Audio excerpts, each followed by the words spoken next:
오늘 우리에게 주신 하나님의 말씀은 민수기 25장 11절에서 13절의 말씀입니다. 함께 합독하시겠습니다.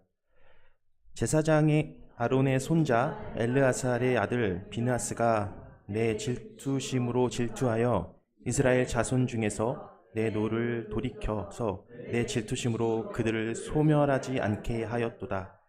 그러므로 말하라. 내가 그에게 평화의 언약을 주리니 그와 그의 후손에게 영원한 제사장 직분의 언약이라. 그가 그의 하나님을 위하여 질투하여 이스라엘 자손을 속죄하였음이니라. 아멘.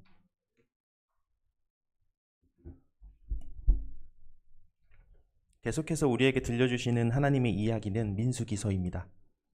지난주 놋뱀 사건을 지나 이스라엘 백성은 에돔을 돌아서 본격적으로 가나안으로 향합니다. 주변국 모압과 아모리 사람들로 에워싸여 있는 상황이었지만 이스라엘 백성은 요단 강 동편에 있는 땅들을 하나씩 차지하게 됩니다. 이스라엘 백성이 가나안 땅에 들어가기 위해 시온과 옥을 물리치고 모압 땅에 이르게 됩니다. 계속 전투에 승리하는 이스라엘이 두려운 모압 왕 발락은 발람에게 이스라엘 백성을 저주해달라고 부탁합니다. 하지만 발락이 원하는 답변이 아니라 계속되는 이스라엘의 축복이 나오게 되는 이야기가 나옵니다. 이렇게 지금까지 하나님의 인도하심을 경험하며 전쟁에 승승장구하는 이스라엘은 잊을만 하면 나오게 되는 언약 백성에 합당하지 않는 배교의 행동을 하게 됩니다. 우리가 잘 알고 있는 시딤에서의 음행과 바알 부올 사건입니다.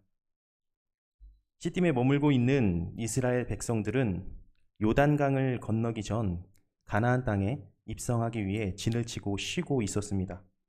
성경의 기록대로 그들은 시딤에서 모압 여인들과 불륜 관계를 맺었고, 불가피했는지는 모르겠지만 모압인의 제사의식 그리고 특히 바알부올과 연관된 사람들과 관계를 맺는 상황이 성경의 기록을 통해 전해지고 있습니다.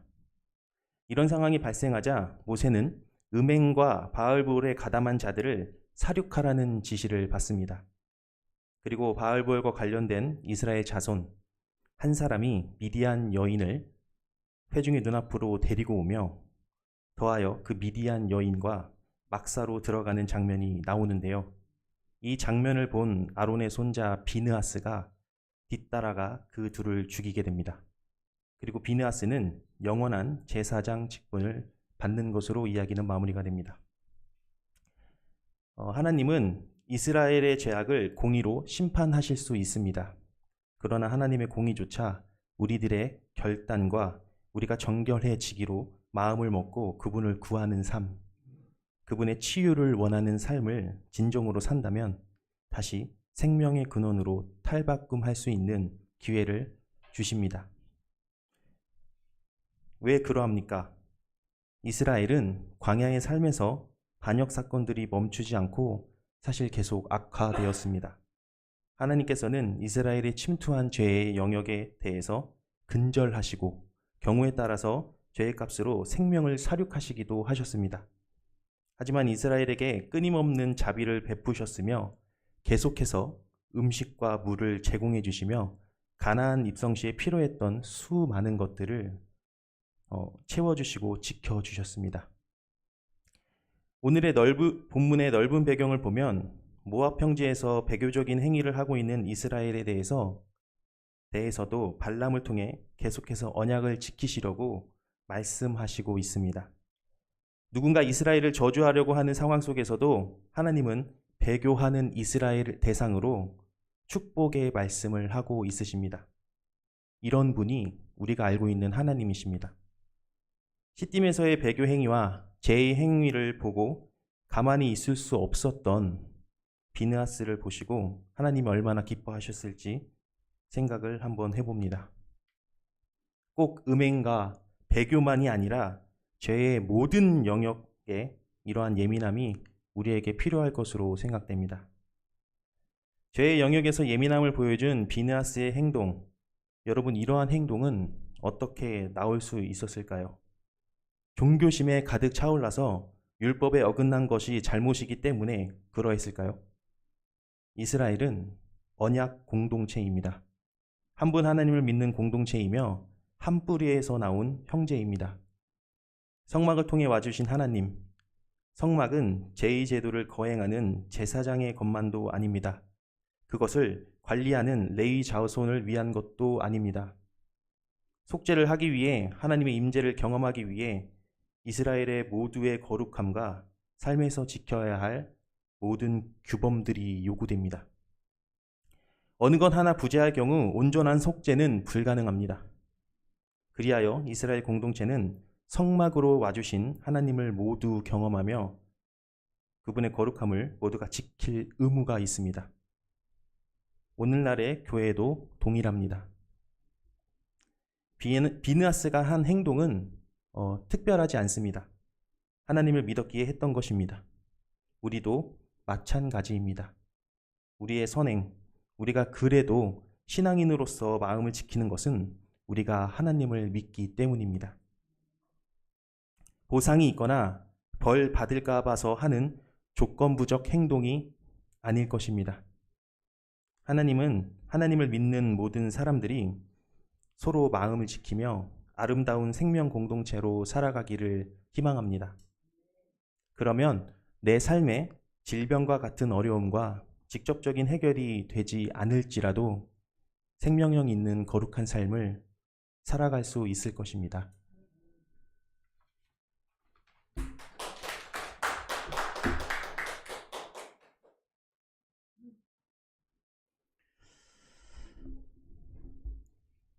네, 우리 광고 때 잠깐 말씀드렸어야 되지만 우리 지난 시간 동안 또 아버님을 하늘로 모시고 또 장례 일정을 마치고 우리 왕설례 성도님께서 이제 함께 예배 가운데 참여하셨습니다. 저희도 조문도 다녀오고 그랬는데요. 잠깐 일어나서 인사하실 때 위로 격려의 박수로 이렇게 대신해 주시면 좋을 것 같습니다. 잠깐 일어나 주셔서 인사해 주시면 네, 격려해 주시기 바랍니다. 네. 계속 기도해 주시고 또 새가족 가정과 더불어서 저희 교회에 잘 또 정착하실 수 있도록 함께 공동체가 기도해 주시면 더불어서 감사를 드리겠습니다. 우리 여러분 앞뒤 좌우 같이 다시 한번 인사할까요? 사랑합니다. 축복합니다. 네, 사랑합니다. 네, 축복합니다. 주님의 사랑으로 축복합니다. 지난주 서북로의 교육자 부인회를 지도하는 목사로 약 50여 명의 사모님들을 모시고 수련회를 다녀왔습니다. 2박 3일 동안요.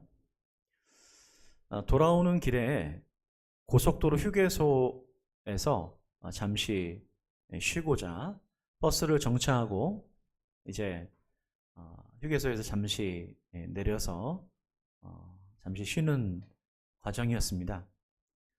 그때 저희 관광버스 바로 옆에 또 하나의 관광버스가 정차했고 거기서도 전체 저희 인원이 비슷한 분들이 또 공통적으로 저희도 다 여성분들이고 사모님들이니까 그 관광버스에서도 여성분들만 다 내리는 그런 광경이 벌어졌습니다.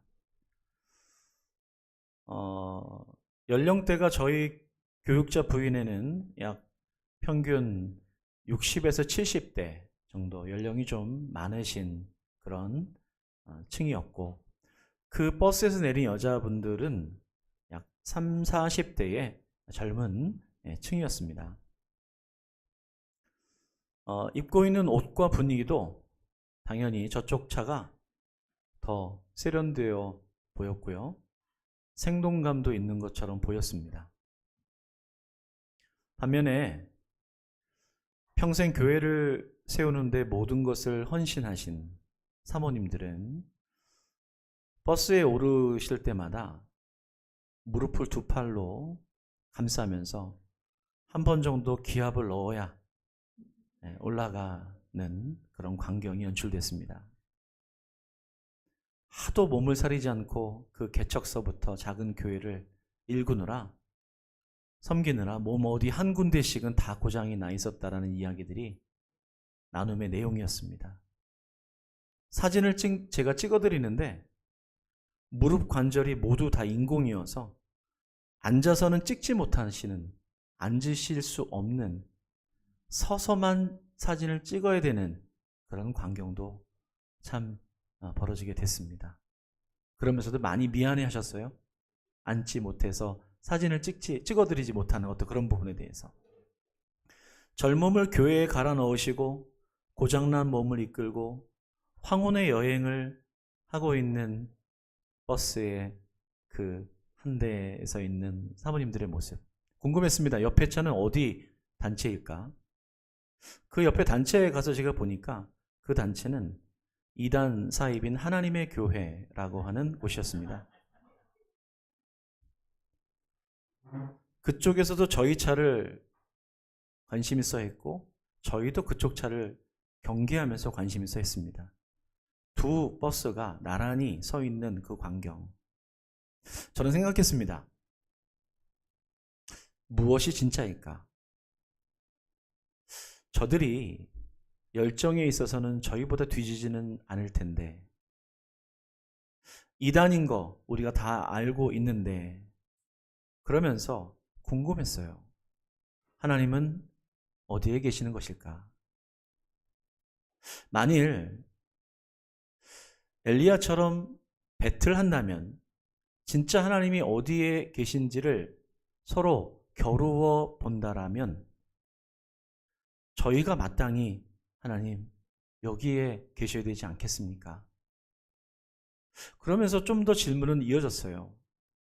그렇다면 저들과 우리 이 연약해진 황혼의 그 교회를 위해서 모든 것을 내어준 이 사모님들의 모습 속에 우리의 모습도 있는데 우리인데 과연 저 이단 세력들이 틀렸다라고 하는 것을 우리는 어떻게 보여줄 수 있을까? 그것이 저의 질문이었어요. 가나안에 들어가기까지 40년이 걸렸습니다. 이제 이스라엘 백성들은 가나안 앞, 그 바로 앞 모압 땅에 현재 와 있습니다. 광야 교회라고 하는 광야의 교회라고 하는 그 1세대는 모두 세상을 떠나게 됩니다.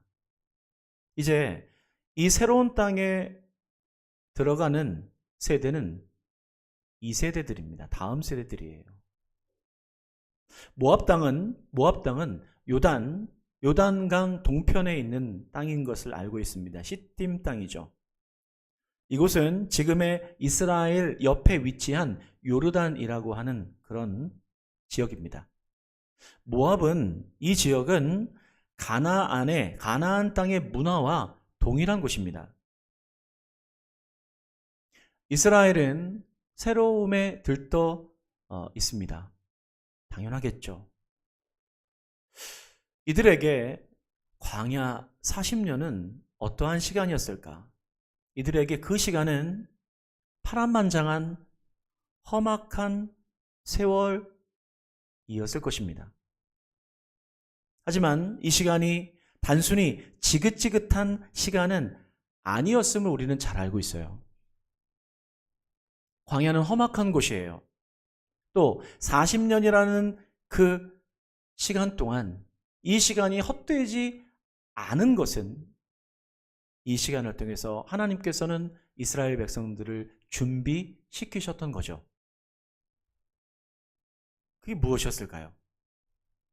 그것은 다름 아닌 인생 가운데서, 이 험악한 인생 가운데서 내가 바라보아야 되고 나를 지키시고 나를 인정해 주시고 나를 먹여 주시고 나를 위로해 주시는 분은 하나님 한 분이다라고 하는 그 한 가지를 준비시키신 것입니다.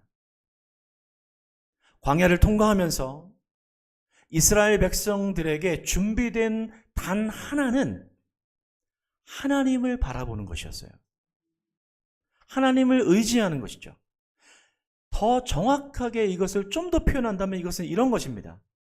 그 유일한 것은 하나님을 사랑하는 것이었어요. 그것 한 가지입니다.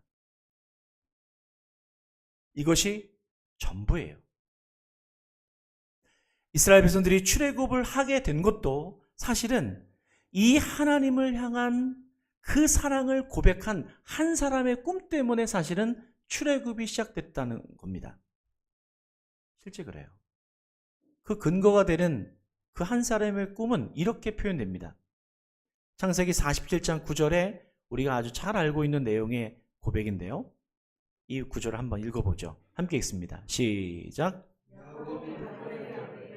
내 나그네 길의 세월이 130년이니이다. 내 나이가 얼마 못되니 우리 조상의 나그네 길의 연조에 미치지 못하나 험악한 세월을 보내었나이다 하고 바로 왕 앞에서 야곱은 요셉의 초대를 받고 그 바로 왕 앞에서 이렇게 표현하죠. 내가 험악한 세월을 보냈습니다. 참 초라한 고백이죠? 참 회한이 있는 고백이에요. 황혼의 고백이에요. 후회하는 고백일까? 아니에요. 야곱의 이 고백은 바로 뒤에 이어서 바로 왕을 축복합니다.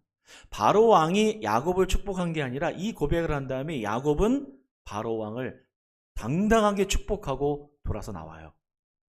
그리고 이스라엘 백성들의 이 애굽의 삶이 계속 지속이 되죠. 이 고백을 한 뒤 야곱은 그의 인생의 마지막에 이런 유언을 남깁니다. 이것이 야곱의 꿈이었죠. 창세기 47장 29절로부터 30절 말씀인데요. 자, 이 구절 함께 읽어봅니다. 시작. 이스라엘이 죽을 날이 가까우매 그의 아들 요셉을 불러 그에게 이르되 이제 내가 내게 은혜를 입었거든. 청하노니 내 생을 내어 뽑지 않으리로고 내가 성실함으로 내게 응하여 내게 그의 아들을 장사하지 아니하리로다. 내가 여자들과 함께 묻거든 너는 나를 애굽에서 내어다가 부자의 요지에 장사하라. 요셉이 이르되 내가 아버지의 말씀대로 행하리이다. 아멘. 야곱은 그의 인생이 참으로 힘들고 고단한 험악한 세월이었지만 그것이 후회되는 것이 아니라 그가 또렷하게 마지막에 유언하고 있는 내용을 보아서는 그의 꿈은 하나님 한 분으로 귀결됩니다. 하나님을 사랑하는 삶으로 그는 귀결이 돼요.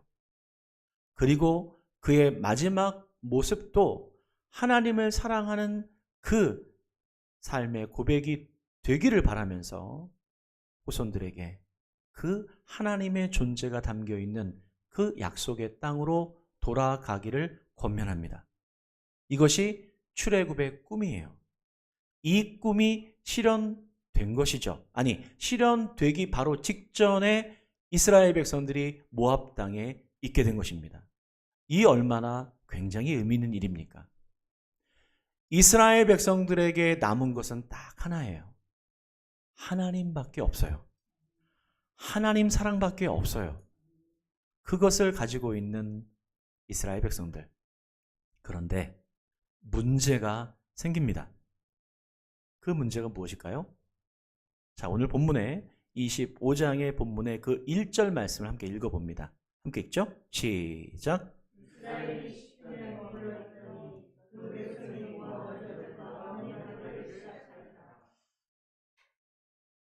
이들의 눈앞에 나타난 모압 여인들, 가나안 여인들의 아름다움이 이스라엘의 그 남자들의 마음을 사로잡습니다. 하나 둘씩 집단적으로 모압 여인들과 음행하게 되는 일들이 벌어지기 시작해요. 성경이 이것을 한 사람의 음행이 아니라 오늘 보면 백성이 음행을 했다라고 하는 것을 보아서 이거는 집단적인 음행과 성적인 범죄가 일어났다는 것을 의미하는 것이죠. 여러분, 이게 단순한 음행이 아니라는 데 문제가 있어요.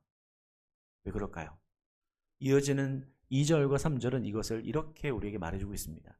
자, 2절 3절 말씀 함께 읽습니다. 시작.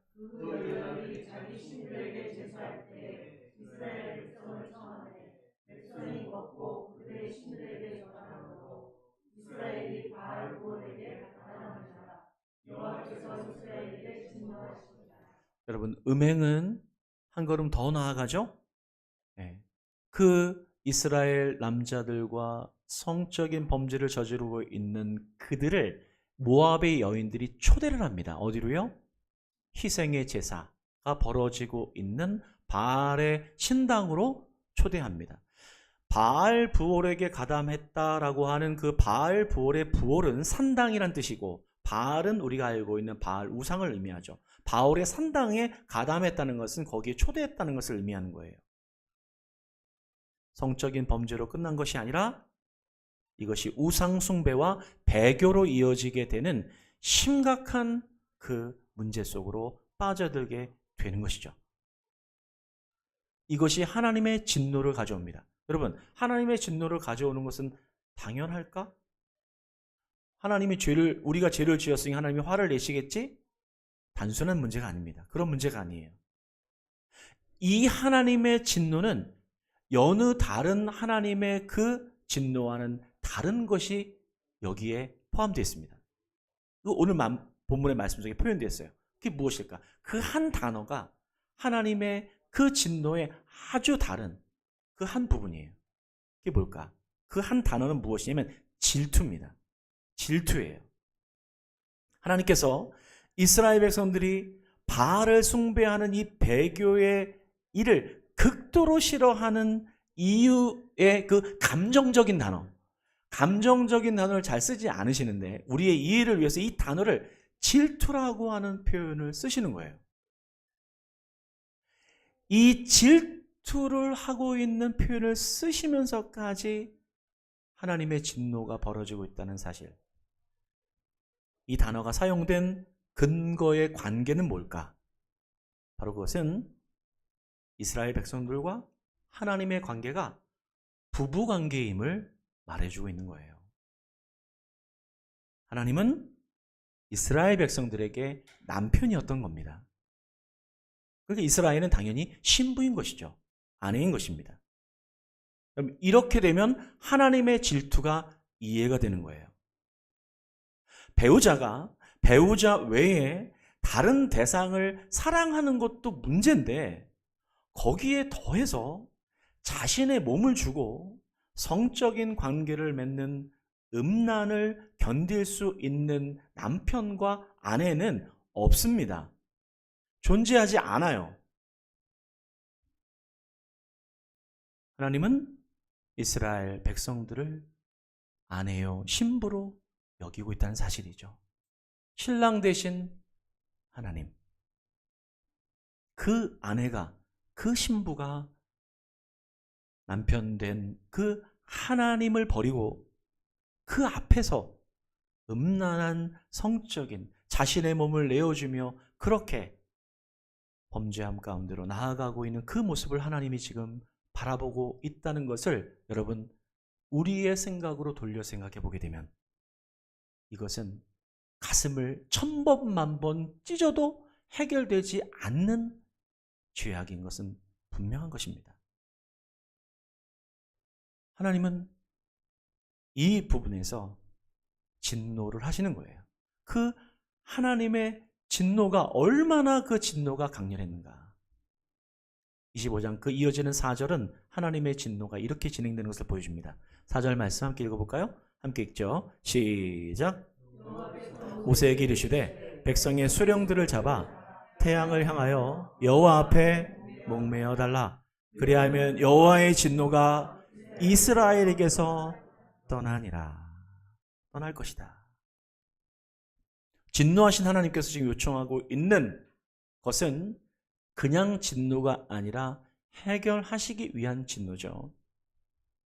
당시 하나님은 죄를 반드시 대가를 치르셔야 하는 그것으로 이 이스라엘 백성들의 죄를 해결해 주길 원하셔요. 백성의 모든 수령들을 잡아서 그들을 목매어 달라는 겁니다.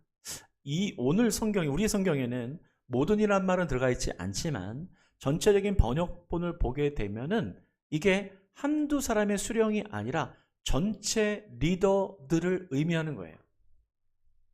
그러니까 그만큼 이 명령은 이 죄악의 심각성을 보여주고 있는 것이죠. 개인의 죄가 아니라 공동체 전체의 죄라고 하는 것을 보여주고 있는 거예요. 하나님께서는 바로 이것을 해결하시기 위해서 지도자들을 본보기로 처형하시면서까지 하나님의 진노를 풀려고 하셨던 거죠. 그만큼 이 죄는 심각한 죄인 것이죠. 그런데 이 하나님의 명령이 어떻게 될까요? 심각한 문제는 심각한 문제를 낳는 것 같아요. 이 명령을 받은 사람은 모세였습니다. 근데 이 모세가 하나님의 지시와 명령을 따르지 않는 것처럼 보여요. 하나님의 지시를 축소하고 왜곡하는 것처럼 보입니다. 왜일까요? 자, 이런 이어지는 구절 속에 모세의 행동을 봅니다. 5절 말씀 함께 읽어봅니다. 함께 읽죠. 시작. 재판관들에게 이르되 너희는 각각 바알 부올에게 가담한 사람들을 죽이라 하니라. 여러분, 지금 모세가 하나님의 지시사항을 제대로 옮겼을까요? 지시사항을 제대로 준행하고 있는 것입니까? 아니죠. 잘 보면 모세는 지금 바알 부올에게 가담한 사람들을 개별적으로 죽이라고 말하고 있는 거예요. 이거는 여러분 하나님의 말씀을 축소하고 있는 것이죠. 여러분, 하나님은 어떻게 말씀하셨죠? 모든 수령들, 가담한 사람들이 아니에요. 수령들을 처형하라고 말했어요. 왜 그랬을까? 그렇게 하나님 말씀을 하셨는데 이 명령은 참으로 준행하기 어려운 명령인 것은 이해가 됩니다. 그 모든 사람들을 다 죽인다라고 하는 것은 참 있을 수 없는, 그것도 힘든 일이겠죠. 그래서 모세는 자기식대로 해석하고 바알 부올에게 이 음행에 가담한 사람들만 죽일 것을 재판관에게 명하고 있는 것이죠. 바로 그렇게 요청하고 있는 거예요. 그런데 그렇게 명령한 다음에 이 처형은 이루어지지 않습니다. 행해지지 않아요. 아무도 이 일에 대한 대가를 치르지 않고 있는 상황이 벌어지게 됩니다. 문제가 뭐죠? 하나님께서 이 부분을 회복하기를 원하시는 그 부분에 대한 명령에 대한 불이행이 이루어지고 있는 거예요. 죄가 저질러졌을 때 그것을 해결하지 않고 있는 이것은 더 큰 불행이 다가오게 될 수 있는 것이죠. 여러분, 아무것도 하지 않는 것이 더 심각한 죄를 오게 하는 것입니다. 회복이 안 되는 거예요. 하나님께서 하라고 명하신 것을 주저하면서 하지 않고 있는 그 상태가 죄인 것이죠. 모세는 그렇게 숨어버리고 맙니다. 그 다음에 어떤 행동도 하지 않아요. 자, 여러분, 이렇게 됐을 때 이 문제는 확산됩니다.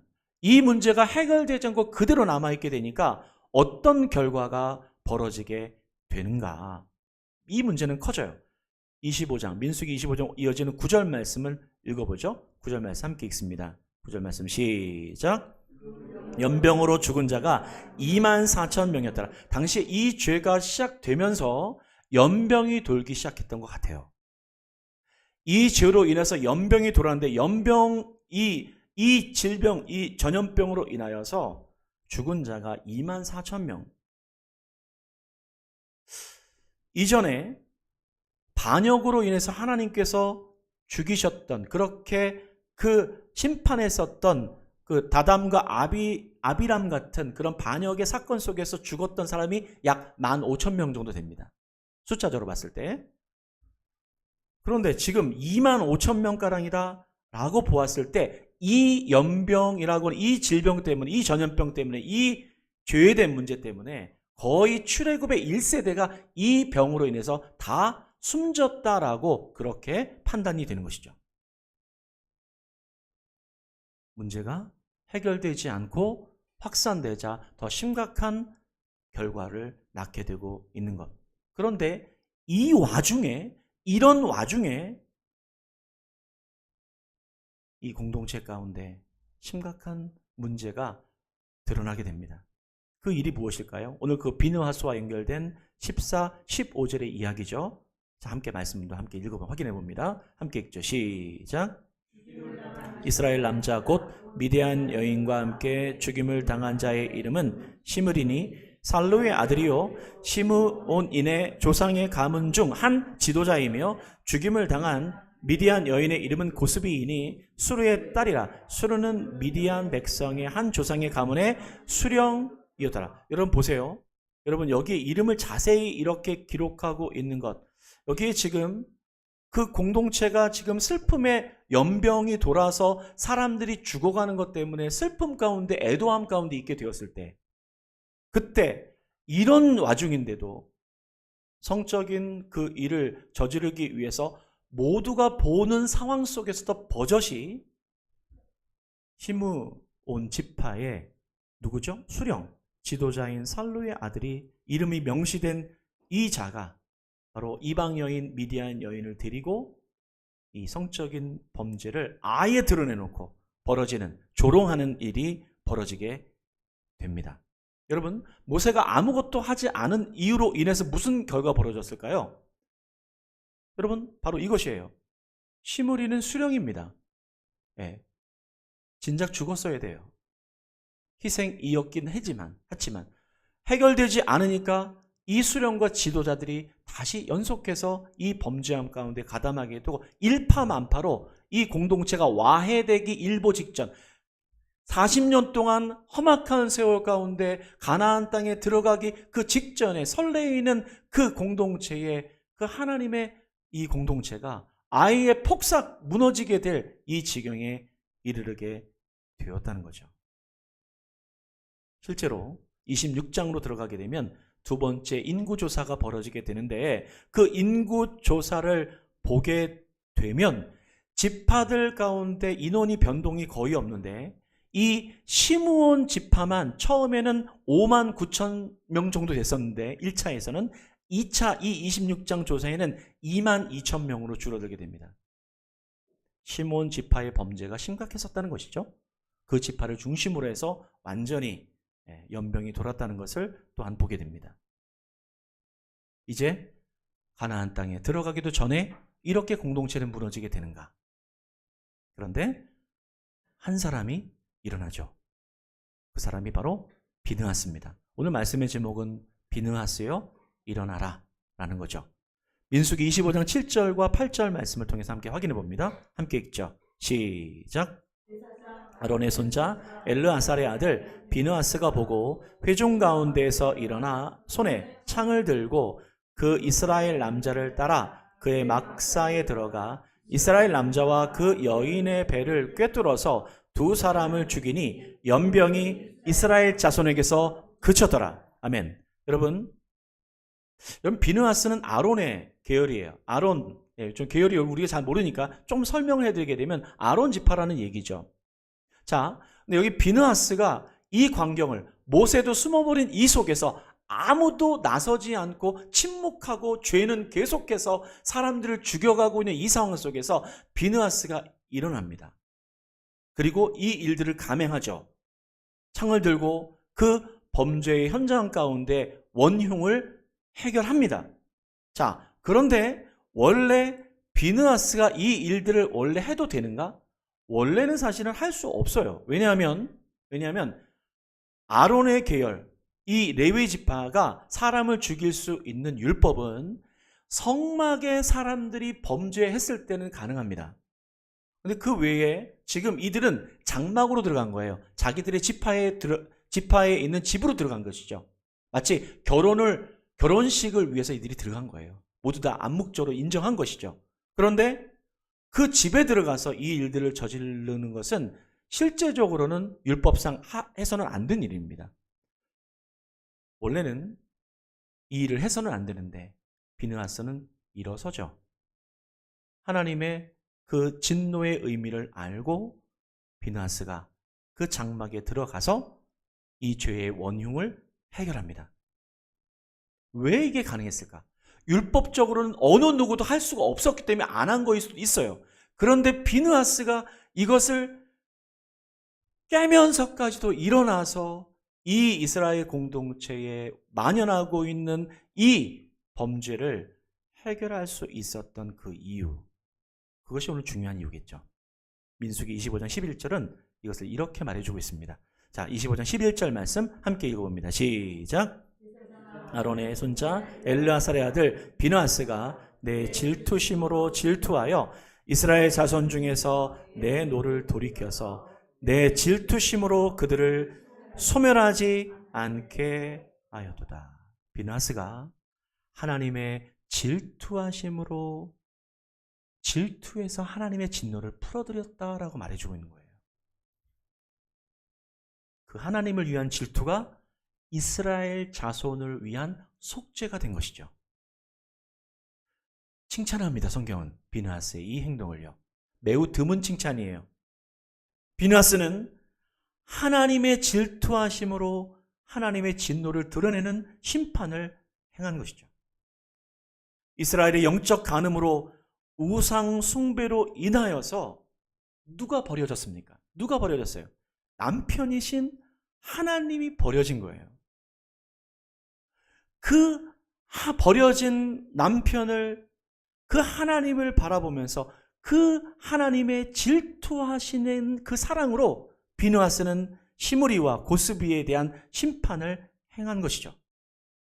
그런데 이 비느하스의 행동이 이스라엘이 우상숭배로 하나님과의 결혼의 그 언약이 깨져버린 언약, 더 이상 이걸로는 이 결혼 관계가 지속될 수 없는 이 언약을 다시 회복시키는 일이 되게 됩니다. 그래서 오늘 말씀에는 이것을, 이 표현을 하나님이 쓰신 거예요. 자, 민수기 25장 12절 13절이죠. 결론의 말씀인데요. 함께 한번 읽어봅니다. 함께 읽죠. 시작. 말하라. 내가 그에게 내 평화의 언약을 주리니 그와 그 후손에게 영원한 제사장의 직분의 언약이라. 그가 그의 하나님을 위하여 질투하여 이스라엘 자손을 속죄하였음이니라. 하나님의 진노가 버려진 그 남편이 회복될 수 없는 그 언약이, 깨어진 언약이 회복되는 순간이죠. 평화의 언약으로 다시. 어떻게 해요? 하나님의 질투하심으로 질투한 거예요. 그 비느하스의 열심이 이스라엘 백성 모두를 다시 회복시키게 된 것이죠. 비느하스의 그 하나님을 위한 질투는 이스라엘 자손을 위한 속죄의 결과가 됩니다. 여러분, 하나님을 위하여 질투하는 사람이다 라는 것이 무엇입니까? 그렇다면 여러분, 어렵지 않죠? 그게 뭡니까? 그것은 다름 아닌 하나님을 사랑하는 사람이죠. 하나님을 사랑하는 거예요. 그 사랑은 공동체를 회복시키는 힘이 있다는 것입니다. 그래서 성경은 이것을 우리에게 이렇게 요청하고 있는 거예요. 요한일서 4장 8절 말씀이죠. 함께 읽습니다. 시작. 사랑하지 아니하는 자는 하나님을 알지 못하니 이는 하나님은 사랑이심이니라. 고속도로 휴게소에서 버스를 기억하십니까? 뭐가 진짜일까? 전 질문했어요. 과연 하나님 어디 계십니까? 만일 저기에 하나님이 계시는지 여기에 하나님이 계시는지 만일 배틀한다면, 겨룬다면 무엇으로 저 이단 세력들이 틀렸다라고 하는 것을 보여줄 수가 있겠습니까? 그것은 사랑이죠. 비록 30년, 40년 평생 교회를 세우느라 마디마디가 다 쇠해진 그 하나님의 사람들, 누가 진짜입니까? 그것은 하나님을 사랑하는 열심이 있는 사람들입니다. 여러분, 그 사랑이 공동체를 살립니다. 남편 대신 나의 신부된 나의 남편 대신 그 하나님을 사랑하는 그 열심이 무너진 곳곳마다 그 한 사람, 그 비느하스 한 사람, 하나님을 위한 질투, 하나님을 위한 그 사랑에 있는 그 한 사람이 있는 곳은 하나님의 진정한 교회가, 공동체가 회복되고 세워진다라고 하는 사실. 저는 그 비느하스가 우리 변두리 교회 가운데 저와 여러분들이 되기를 주님의 이름으로 축복합니다. 하나님의 사랑으로 여러분이 서 있는 곳곳마다 그 사랑으로 여러분이 일어서셔서 하나님의 그 언약의 회복이 이루어지는 그 회복의 통로가 되는 저와 여러분들의 삶이 되시기를 주님의 이름으로 축복합니다. 기도하시겠습니다. 주님 감사합니다.